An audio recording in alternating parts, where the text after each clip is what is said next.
지금 당장 중국이 설치한 모든 불법 구조물을 파괴하라.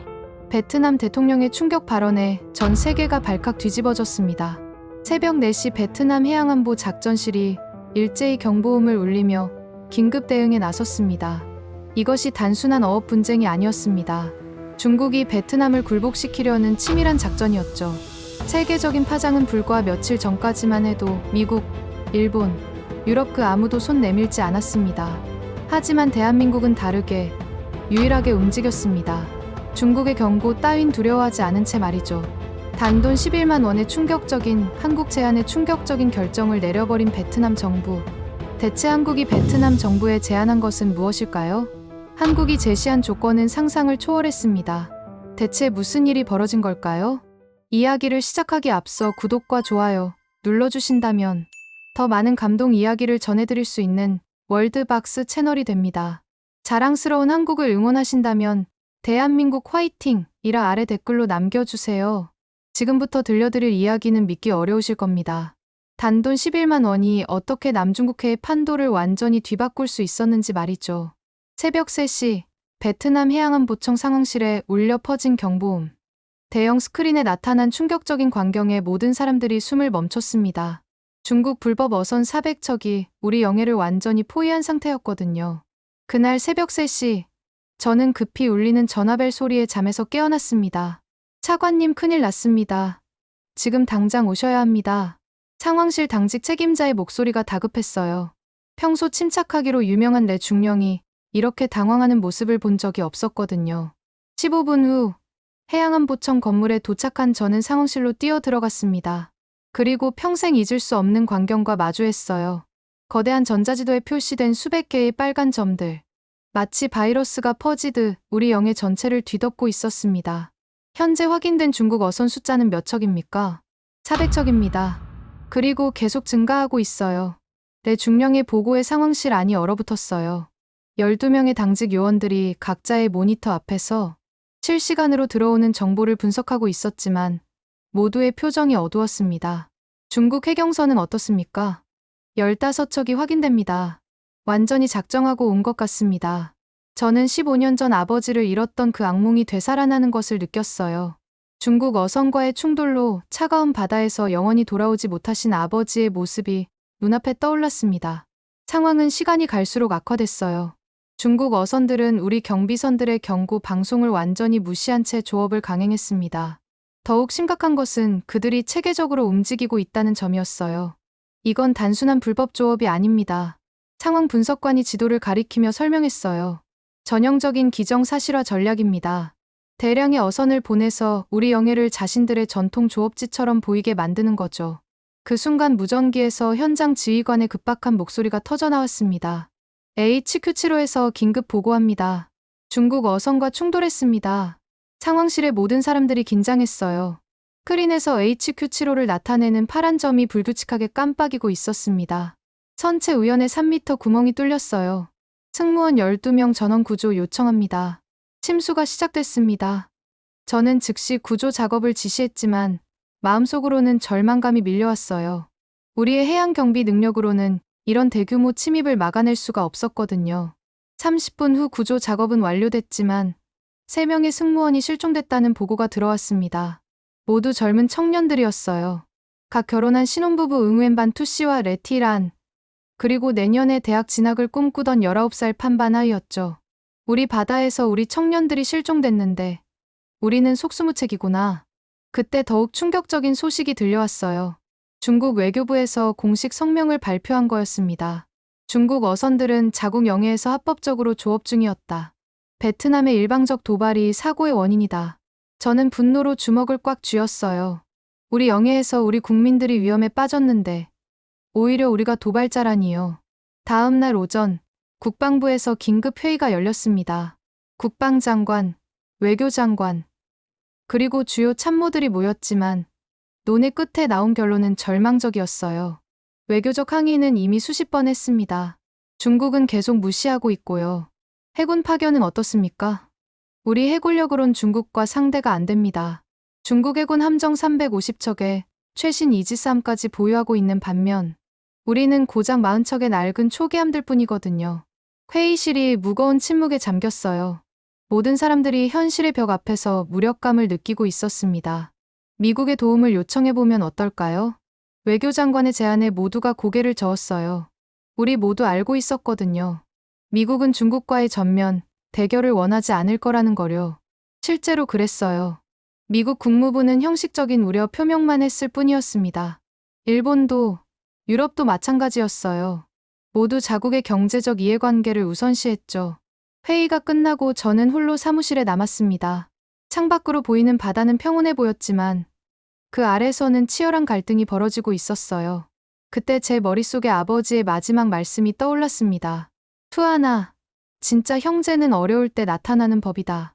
15년 전 그날, 아버지는 중국 어선들에게 우리 전통 어장을 지켜달라고 정중하게 요청하러 가셨어요. 하지만 그들은 아버지의 작은 어선을 고의로 들이받았고 다른 어부들의 구조 활동까지 방해했습니다. 아버지는 결국 우리가 지켜야 할 바다에서, 우리가 사랑하는 바다에서 영원히 잠드셨어요. 그날 이후 저는 다짐했습니다. 아버지처럼 억울하게 당하는 사람이 더 이상 없도록 하겠다고요. 그래서 해양안보 분야에서 15년간 일해온 거였거든요. 하지만 지금의 현실은 너무 냉혹했어요. 베트남 혼자서는 중국의 압박을 막아낼 수 없었습니다. 그날 저녁, 저는 아버지 묘소를 찾았어요. 15년 만이었습니다. 하노이에서 2시간 거리의 작은 어촌 마을. 언덕 위에 아버지가 잠들어 계셨어요. 소박한 묘비에는 이렇게 새겨져 있었습니다. 응우엔 반선, 평생 바다를 사랑한 어부. 무릎을 꿇고 앉은 저는 떨리는 목소리로 말했어요. 아버지, 제가 무엇을 해야 할까요? 어떻게 하면 우리 바다를 지킬 수 있을까요? 바람이 불어 나무짚이 살랑했어요. 마치 아버지가 대답하는 것 같았습니다. 그런데 다음 날 오후, 상상도 못한 곳에서 희망의 손길이 뻗어올 줄은 몰랐어요. 차관님, 주베트남 한국 대사관에서 긴급 면담 요청이 왔습니다. 비서의 말에 저는 고개를 들었습니다. 한국이요? 무슨 일로요? 자세한 건 직접 와서 말씀드리겠다고 하는데 매우 급하다고 하더라고요. 솔직히 기대는 안 했어요. 어차피 다른 나라들처럼 형식적인 지지 성명이나 몇 마디 하고 끝낼 거라고 생각했거든요. 하지만 그것이 제 인생을 바꿀 만남이 될 줄은 꿈에도 몰랐습니다. 다음 날 오후 2시, 저는 하노이 중심가에 위치한 한국 대사관으로 향했습니다. 차창 밖으로 스쳐 지나가는 풍경을 바라보며 지난 15년간의 외교 경험을 떠올렸어요. 수많은 회의와 협상, 그리고 실망의 연속이었죠. 차관님, 한국 대사관에 자주 가시나요? 운전기사가 조심스럽게 물었습니다. 아니요. 사실 이번이 처음이에요. 정말로 한국 대사관은 처음이었어요. 베트남은 주로 미국, 중국, 일본, 러시아와의 외교에 집중해왔거든요. 작년에 미국 국무부를 방문했을 때가 떠올랐습니다. 워싱턴의 화려한 청사에서 만난 아시아 담당 차관보는 이렇게 말했죠. 베트남의 우려를 충분히 이해합니다. 우리는 정보를 공유하고 외교적 지원을 아끼지 않겠어요. 하지만 구체적인 군사 지원은 없었어요. 중국과의 전면 대결을 원하지 않는다는 게 분명했습니다. 일본은 더 실망스러웠어요. 도쿄의 방위성에서 만난 관료들은 예의는 바랐지만 현실적이었습니다. 합동훈련을 통해 베트남 해군의 역량 강화를 도울 수 있습니다. 단, 몇 가지 조건이 있는데요. 조건이라니, 우리가 도움을 구걸하는 처지가 되어버린 거였어요. 한국 대사관은 현대적인 건물이었습니다. 로비에 들어서자 한국 전통 장식품들이 눈에 들어왔어요. 한복을 입은 인형, 청자 도자기, 그리고 태극기가 조화롭게 배치되어 있었습니다. 무엇보다 눈에 띈 건 벽에 걸린 사진들이었어요.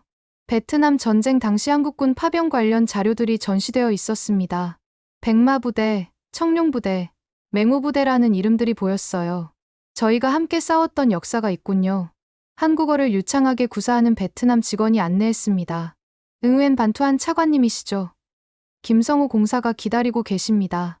3층 공사실 문이 열리자 50대 중반으로 보이는 남자가 일어서며 반갑게 인사했어요. 안녕하십니까, 김성우입니다. 이렇게 급히 시간 내주셔서 감사합니다. 김성우 공사는 생각보다 소탈한 인상이었어요. 화려한 정장 대신 단정한 복장을 입고 있었고 눈빛이 진지했습니다. 무엇보다 그의 손에는 굳은 살이 있었어요. 무슨 일로 급히 만나자고 하신 건가요? 사실 마음 한편으로는 또 무슨 조건부 제안을 할까 하는 생각이 들었거든요. 김공사는 잠시 침묵하더니 직설적으로 말했습니다. 차관님, 어제 남중국해에서 일어난 일 때문입니다. 아, 그 일로군요. 하지만 이미 많은 나라에서 비난 성명을 내주셨으니 비난 성명이 아닙니다. 김공사가 말을 끊었어요. 실질적인 도움을 드리고 싶습니다. 저는 속으로 쓴웃음을 지었어요. 실질적인 도움이라고 하면서 결국엔 조건을 내걸겠죠. 어떤 도움을 말씀하시는 건가요? 김공사는 책상 서랍에서 두꺼운 파일을 꺼냈습니다. 파일 표지에는 극비라는 도장이 찍혀 있었어요. 우리 해군에서 퇴역하는 함정이 있습니다. 포항급 초계함 여수함이에요. 저의 눈썹이 살짝 올라갔어요. 군함 이야기가 나올 줄은 몰랐거든요. 김공사가 자료를 펼치며 설명했어요. 함정 사진과 상세한 재원이 담겨 있었습니다. 회색 군함의 모습이 위풍당당했어요. 1200톤급 초계함으로 대한 미사일과 대공포, 그리고 최신 레이더 시스템을 갖추고 있습니다. 사진을 보니 정말 인상적이었어요. 유선형의 선체에 각종 무기 시스템이 정교하게 배치되어 있었습니다. 성능이 상당히 좋아 보이는군요. 하지만 조건이 무엇인가요? 한국 기업의 우선 발주권인가요? 아니면 군사기지 사용권? 다른 나라들과의 경험 때문에 자연스럽게 의심하게 됐어요. 그런데 김공사의 대답은 예상을 완전히 뒤엎었습니다. 조건 없습니다. 네, 조건이 없다는 뜻입니다. 경제적 계산도 하지 않습니다. 김공사의 목소리가 진지했어요. 농담하는 표정이 전혀 아니었습니다. 농담하시는 건 아니시죠? 전혀요. 상징적인 비용만 받겠습니다. 11만 원 정도면 충분해요. 11만 원. 베트남 돈으로 200만 동 정도였어요. 점심값도 안 되는 돈이었습니다. 저는 잠시 말이 없었어요. 지난 15년간 외교 현장에서 일하면서 이런 제안은 처음 들어봤거든요. 왜 그렇게까지 해주시려는 거죠? 김공사가 자리에서 일어나 창밖을 바라봤어요. 그의 표정이 순간 어두워 보였습니다. 차관님, 저희도 어려운 시절이 있었습니다. 한국전쟁 때 말이에요. 그의 목소리가 조금 떨렸어요. 그때 16개국이 우리를 도와줬습니다. 조건 없이요. 덕분에 오늘의 대한민국이 있을 수 있었어요. 김공사가 저를 바라봤습니다. 그중에 남베트남도 있었습니다. 비록 소규모였지만 의료진을 파견해 주셨죠. 저는 깜짝 놀랐어요. 베트남이 한국전쟁에 참여했다는 사실을 몰랐거든요. 정말인가요? 네, 맞습니다. 그리고 나중에 우리가 베트남을 도울 기회가 왔죠. 1964년부터 9년간 31만 명을 파병했습니다. 김공사의 목소리에 자부심이 담겨 있었어요. 사실 제 아버지도 그때 베트남에 오셨어요. 백마부대 소속으로요. 저는 놀란 표정을 지었어요. 정말요? 네. 아버지가 항상 말씀하셨어요. 베트남은 우리가 함께 피를 흘린 형제 나라라고요. 김공사가 책상 서랍에서 낡은 사진 한 장을 꺼냈습니다. 젊은 한국군 장병들이 베트남 아이들과 함께 찍은 사진이었어요. 이 사진 속 젊은 병사가 제 아버지예요. 1968년 꽝남성에서 찍은 거죠. 사진 속 젊은 병사는 베트남 아이들을 무릎에 앉히고 환하게 웃고 있었어요. 전쟁터에서도 따뜻한 인간애를 잃지 않은 모습이었습니다. 아버지가 돌아가시기 전에 마지막으로 하신 말씀이 있어요. 김공사의 목소리가 촉촉해졌어요. 성우야, 베트남은 우리의 진짜 형제다. 언젠가 기회가 되면 그들을 도와라. 저의 가슴이 뭉클해졌어요. 15년 만에 처음으로 진정성 있는 제안을 들은 거였습니다. 그때 함께 싸웠던 동맹국의 정신을 우리는 잊지 않았습니다. 이제 다시 우리가 도울 차례입니다. 김공사가 계속 말했어요. 베트남 전쟁이 끝나고 50년이 지났지만 그때의 약속은 여전히 유효합니다. 형제는 형제니까요. 하지만 정말 조건이 없는 건가요? 경제협력이나 정치적 지지도 요구하지 않으시고요? 저는 여전히 믿기 어렵다는 표정이었어요. 단 하나의 조건이 있다면 그 배로 여러분의 바다를 잘 지켜달라는 것뿐입니다. 김공사의 말에 저는 목이 메었어요. 갑자기 15년 전 아버지의 마지막 말씀이 떠올랐습니다. 투하나, 진짜 형제는 어려울 때 나타나는 법이다. 아버지 말씀이 맞았어요. 한국은 진짜 형제였습니다. 언제 인수할 수 있을까요? 저는 떨리는 목소리로 물었어요. 내일이라도 가능합니다. 이미 모든 준비가 끝났거든요. 김공사가 미소를 지었습니다. 사실 어제 사건 소식을 듣자마자 준비를 시작했어요. 베트남이 어려움에 처했는데 형제가 그냥 볼 수는 없잖아요. 저는 감동받았어요. 한국이 이렇게 빨리 대응할 줄은 몰랐거든요. 그런데 한 가지 더 말씀드릴 게 있어요. 김 공사가 다른 파일을 꺼냈습니다. 함정 운용 승무원 훈련도 저희가 책임지겠습니다. 베트남 해군 장교들을 한국으로 초청해서 3개월간 집중 교육을 시켜드릴게요. 훈련비는 어떻게 되나요? 모든 비용은 한국에서 부담합니다. 숙식비, 교육비, 심지어 가족 생활비까지요. 저는 더 이상 말이 나오지 않았어요. 이런 무조건적인 지원은 정말 처음이었습니다. 공사님, 솔직히 묻겠습니다. 한국이 우리에게 정말 아무것도 바라지 않는 건가요? 김 공사가 잠시 생각하더니 진지하게 대답했어요. 하나 있긴 해요. 역시 뭔가 있구나. 저는 속으로 생각했어요. 우리가 바라는 건 베트남이 강해지는 겁니다. 중국의 일방적인 압박에 굴복하지 않고 당당하게 자신의 바다를 지킬 수 있기를요. 김 공사의 목소리가 힘있게 울렸어요. 그게 동아시아 전체의 평화를 위해서도 필요하거든요. 한 나라가 일방적으로 바다를 독점하면 모든 나라가 위험해져요. 저는 고개를 끄덕였어요. 이제야 한국의 진짜 의도를 알 것 같았습니다. 그날 밤 저는 오랜만에 편안한 잠을 잤어요. 꿈에서 아버지를 만났습니다. 아버지, 드디어 우리를 도와줄 진짜 형제를 만났어요. 아버지가 환하게 웃으며 말했어요. 잘했다. 투하나. 이제 우리 바다를 지킬 수 있겠구나. 일주일 후 베트남 국방부 대회의실에는 전례 없는 긴장감이 흘렀습니다. 오전 9시 하노이 중심가에 위치한 국방부 청사 3층 회의실에 베트남 정부의 핵심 인사들이 모였어요. 긴 타원형 테이블을 중심으로 15명의 고위 관료들이 자리를 잡았습니다. 국방장관 레반투가 회의실 정면에 앉아 있었고 그 옆으로 외교장관 부 위탄, 해양 담당 부총리 판민지, 해군 참모총장 판반지엠이 나란히 앉아 있었어요.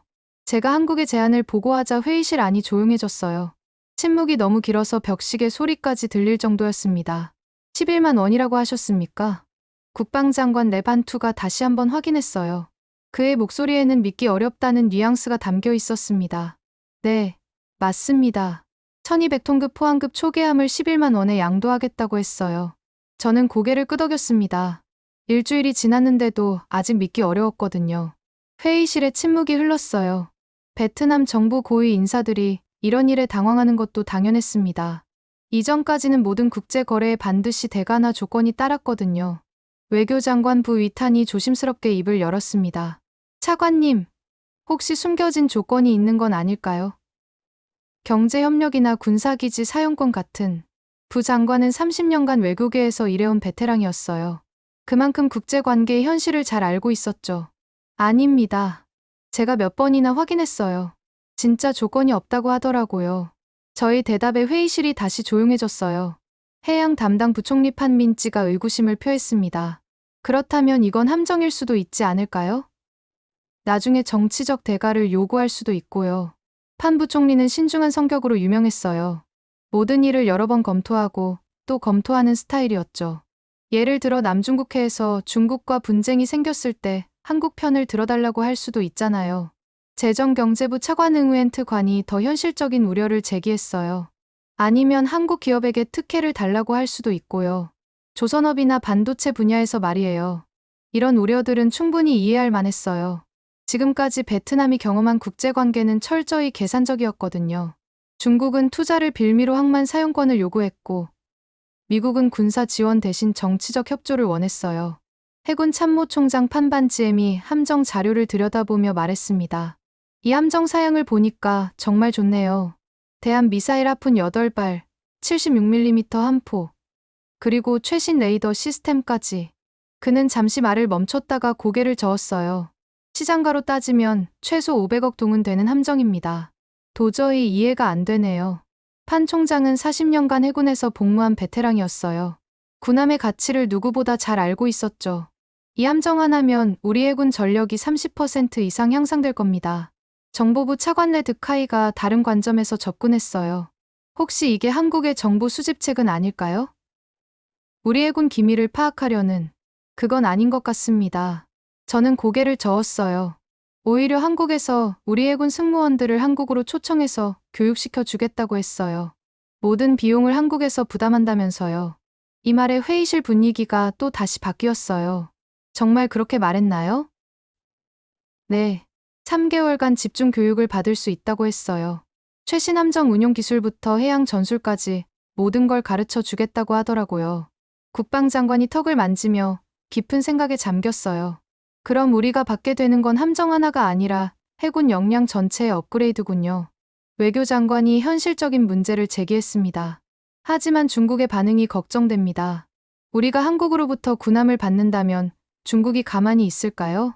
이 지적은 핵심을 찔렀어요. 베트남과 중국은 복잡한 관계였습니다. 경제적으로는 밀접하게 연결되어 있지만 남중국해에서는 갈등을 겪고 있었죠. 중국이 경제 제재를 가할 수도 있어요. 우리 수출의 22%가 중국으로 가는데 경제부 차관의 우려에 회의실 분위기가 무거워졌어요. 저는 잠시 망설이다가 개인적인 이야기를 꺼냈습니다. 사실 저에게는 특별한 이유가 있습니다. 제 목소리가 조금 떨렸어요. 15년 전 제 아버지가 중국 어선과의 충돌로 돌아가셨어요. 그때 아버지가 마지막에 하신 말씀이 있습니다. 회의실이 조용해졌어요. 모든 시선이 저에게 쏠렸습니다. 투하나, 진짜 형제는 어려울 때 나타나는 법이다. 그리고 진짜 형제는 조건을 따지지 않는다. 제 눈가가 촉촉해졌어요. 한국이 바로 그런 진짜 형제인 것 같습니다. 국방장관이 깊은 한숨을 쉬었어요. 차관님의 개인적인 아픔은 이해합니다. 하지만 우리는 국가 전체를 생각해야 해요. 물론입니다. 하지만 이건 개인적인 감정이 아니에요. 저는 단호하게 말했어요. 그런데 바로 그때 놀라운 소식이 들려왔습니다. 베이징에서 긴급 상황이 벌어지고 있다는 보고였어요. 회의가 한창 진행되던 중 정보부 직원이 급히 들어왔습니다. 차관님, 긴급 보고 드릴 게 있습니다. 그의 표정이 심상치 않았어요. 중국 내부에서 무슨 일이 일어나고 있는 것 같습니다. 정보부 차관 레 득하이가 자료를 받아보더니 얼굴이 굳어졌어요. 이건 믿기 어려운 일이군요. 무슨 일입니까? 국방장관이 다급하게 물었습니다. 중국이 한국의 베트남 지원 계획을 사전에 파악하고 한국에 압박을 가했다는 정보입니다. 회의실이 술렁거렸어요. 어떤 압박이요? 경제 협력 중단 경고였습니다. 한국에서 중국 간 무역량이 연간 3천억 달러인데 이를 축소하겠다고 위협했다는 거죠. 저는 깜짝 놀랐어요. 한국이 그런 압박을 받으면서도 베트남을 도우려 한다는 뜻이었거든요. 그런데 더 놀라운 건 정보부 차관이 계속 말했어요. 한국 대통령이 중국의 압박을 정면으로 거부했다는 겁니다. 형제를 배신할 수는 없다고 명시적으로 말했다고 하네요. 회의실이 완전히 조용해졌어요. 모든 사람들이 충격을 받은 표정이었습니다. 한국이 경제적 손실을 감수하면서까지 우리를 도우려 한다는 뜻인가요? 외교장관이 믿기 어렵다는 표정으로 물었어요. 그뿐만 아닙니다.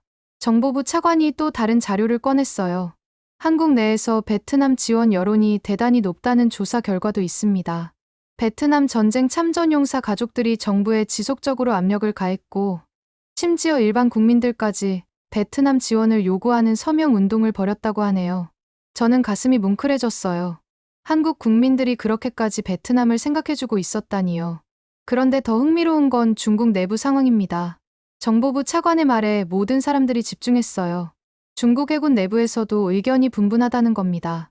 현장 지휘관들은 과도한 확전을 우려하고 있고, 베이징의 강경파와 갈등을 빚고 있다고 하네요. 이 소식은 정말 예상치 못한 것이었어요. 중국이 내부적으로 분열되어 있다는 뜻이었거든요. 해군 참모총장이 흥미로워했습니다. 중국 해경 현장 지휘관들이 왜 반발하는 거죠? 베트남과의 전면적인 해상 분쟁이 미국의 개입을 불러올 수 있다고 보는 것 같습니다. 현장에서는 신중론이 우세하다고 하네요. 국방장관이 턱을 만지며 생각에 잠겼어요. 그럼 지금이 기회일 수도 있겠네요. 중국 내부가 혼란스러운 상황이니까요. 저는 이 모든 정보를 종합해서 결론을 내렸어요. 여러분, 이제 확실해졌습니다. 한국의 제안은 진짜였어요. 그들은 경제적 손실까지 감수하면서 우리를 도우려 하고 있습니다. 외교장관이 여전히 우려를 표했어요. 하지만 위험은 여전히 있지 않나요? 중국의 보복이 위험이 있긴 하지만 기회가 더 클 것 같습니다. 해양 담당 부총리가 마침내 입을 열었어요. 그럼 한번 해볼까요? 어차피 우리가 잃을 건 별로 없으니까요. 국방장관이 회의실을 둘러봤어요. 여러분 의견은 어떠십니까? 한 명씩 고개를 끄덕이기 시작했어요. 해군 참모총장이 가장 먼저 찬성 의사를 표했습니다. 군사적으로는 확실히 도움이 될 겁니다. 찬성합니다. 외교장관도 마지못해 동의했어요. 위험이 있긴 하지만 기회가 더 클 것 같네요. 마침내 국방장관이 결론을 내렸습니다. 알겠습니다. 그럼 한국의 제안을 받아들이는 걸로 하죠. 회의실에 박수가 터져 나왔어요. 하지만 저희 마음은 복잡했습니다. 기쁨과 함께 막중한 책임감이 밀려왔거든요. 그런데 함정을 받는 건 좋은데 운용할 승무원 훈련은 어떻게 할까요? 해군 참모 총장이 현실적인 문제를 제기했어요. 그것도 한국에서 해결해 주겠다고 했어요. 베트남 해군 승무원들을 한국으로 초청해서 3개월간 집중 훈련을 시켜주겠다고 하더라고요. 저희 대답에 모든 사람들이 놀랐어요. 훈련비는 그것도 무료입니다. 숙식비까지 한국에서 부담한다고 했어요. 회의실에 다시 침묵이 흘렀어요. 이번엔 감탄의 침묵이었습니다. 회의가 끝나고 저는 김성우 공사에게 문자를 보냈습니다. 공사님, 베트남 정부에서 한국의 제안을 받아들이기로 했습니다. 정말 감사합니다. 10분 후 답장이 왔어요. 다행입니다. 내일 오후 2시에 정식 조인식을 하면 어떨까요? 그리고 차관님, 이건 감사할 일이 아닙니다. 형제끼리 당연한 일이에요. 저는 휴대폰을 보며 눈물을 흘렸어요.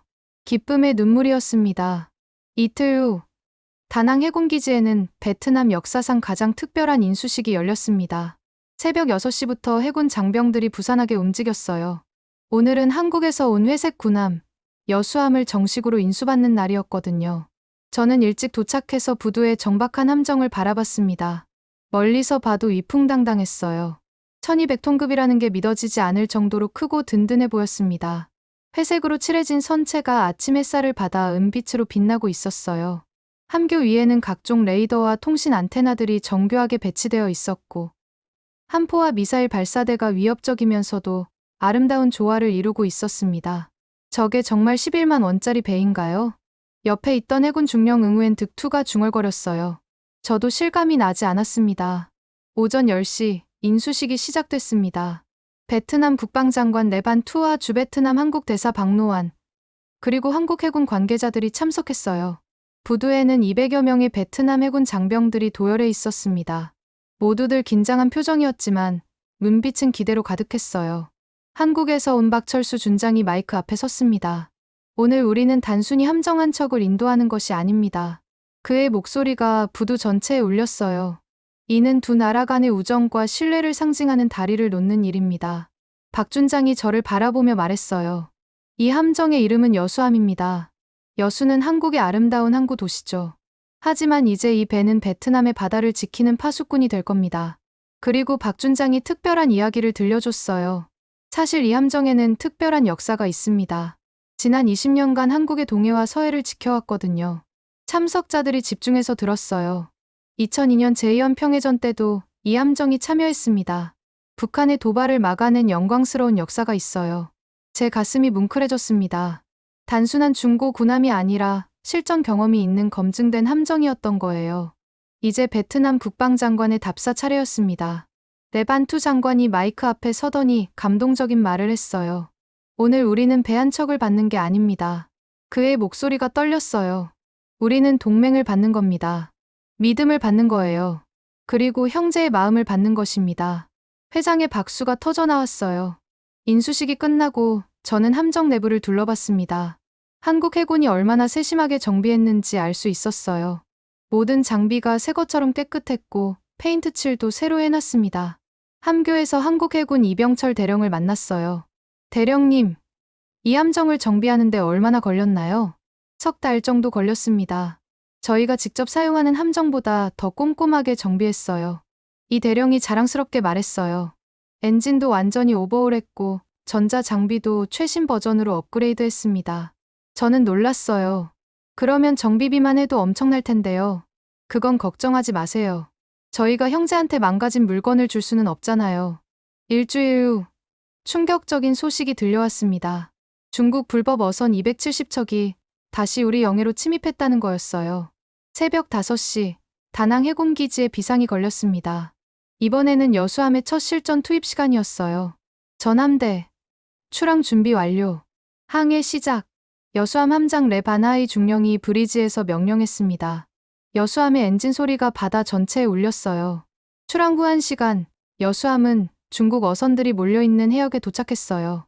레이더에 중국 어선 270여 척 포착됐습니다. 레이더 요원이 보고했어요. 해경선은 8척 확인됩니다. 함장이 망원경으로 상황을 확인했어요. 정말 많은 중국 어선들이 우리 영해에서 조업하고 있었습니다. 경고 방송을 시작하겠습니다. 통신병이 중국어로 경고 방송을 했어요. 이곳은 베트남 영해입니다. 즉시 철수하시기 바랍니다. 그런데 놀라운 일이 일어났어요. 중국 어선들이 하나둘씩 움직이기 시작한 거였습니다. 함장님, 중국 어선들이 철수하기 시작합니다. 레이더 요원이 흥분해서 보고했어요. 정말로 중국 어선들이 질서정연하게 우리 영해에서 빠져나가기 시작했습니다. 뭔가 이상합니다. 왜 갑자기 철수하는 걸까요? 함장이 의아했어요. 평소 같으면 끝까지 버티다가 물리적 충돌까지 가는 경우가 많았거든요. 통신병이 중국 측 교신을 듣고 있다가 보고했습니다. 중국 측에서 새로운 군함이 나타났다고 보고하고 있습니다. 새로운 군함이요? 네. 그리고 이전과 다른 급의 함정이라고도 하고 있어요. 저는 깨달았어요. 중국 측이 여수함을 보고 놀란 거였습니다. 2시간 만에 중국 어선 270여 척이 모두 우리 영해에서 철수했습니다. 단 한 발의 총성도 없이 말이에요. 믿을 수 없습니다. 정말 다 빠져나갔어요. 함장이 감탄했어요. 레이더 화면이 깨끗해졌네요. 우리 영해에 중국 어선이 한 척도 없어요. 저는 가슴이 벅찼습니다. 15년 만에 처음으로 중국 어선들을 무력 충돌 없이 물러나게 한 거였어요. 그날 오후 놀라운 소식들이 연이어 들려왔습니다. 차관님, 국제 언론에서 오늘 일을 보도하기 시작했습니다. 비서가 급하게 들어왔어요. 어느 언론에서요? CNN부터 시작해서 BBC, 로이터, 심지어 일본 NHK까지. 저는 깜짝 놀랐어요. 이렇게 빨리 국제 뉴스가 될 줄은 몰랐거든요. CNN 보도 내용은 정말 놀라웠어요. 베트남의 새로운 회색 군함이 남중국해에서 첫 임무를 성공적으로 완수했습니다. 중국 어선 270여 척이 무력 충돌 없이 베트남 영해에서 철수했어요. 리포터가 계속 말했습니다. 이 함정은 한국에서 상징적 가격인 11만 원에 제공받은 것으로 알려졌으며 남중국해 해양 분쟁의 새로운 변수가 될 것으로 전망됩니다. BBC는 더 구체적으로 보도했어요. 베트남의 이 회색 군함은 아시아 해양 전략의 게임 체인저가 될 수 있습니다. 중국의 일방적인 해양 진출에 제동을 걸 수 있는 실질적인 억제력을 보여줬거든요. 가장 놀라운 건 일본 NHK의 보도였어요. 한국의 대베트남 군함 지원은 아시아 국가 간 협력의 새로운 모델을 제시했습니다.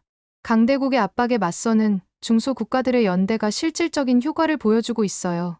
그날 저녁 베트남 국영 방송에서는 특별 뉴스를 방송했어요. 오늘 우리 해군의 새로운 군함이 남중국해에서 대성공을 거뒀습니다. 한국의 도움으로 받은 이 함정이 우리 영해 수호에 결정적 역할을 했어요. 뉴스 화면에는 여수함이 당당하게 바다를 가르며 나아가는 모습이 나왔어요. 그 모습이 정말 자랑스러웠습니다. 하노이 시내에서는 시민들이 뉴스를 보며 환호했어요. 우리도 드디어 중국에게 당당할 수 있게 됐구나. 11만 원으로 이런 기적을 만들어내다니. 한국이 진짜 형제구나. 길거리 카페에서 뉴스를 보던 시민들이 박수를 쳤어요. 몇 주 후, 더욱 놀라운 일들이 일어나기 시작했습니다. 태국, 필리핀, 인도네시아에서 연달아 한국과의 해양 협력 방안을 논의하고 싶다는 연락이 온 거였어요. 2달 후, 하노이에서는 전례 없는 다자 회의가 열렸습니다. 동남아 해양 안보 협력 회의에 7개국 고위 관료들이 참석했어요.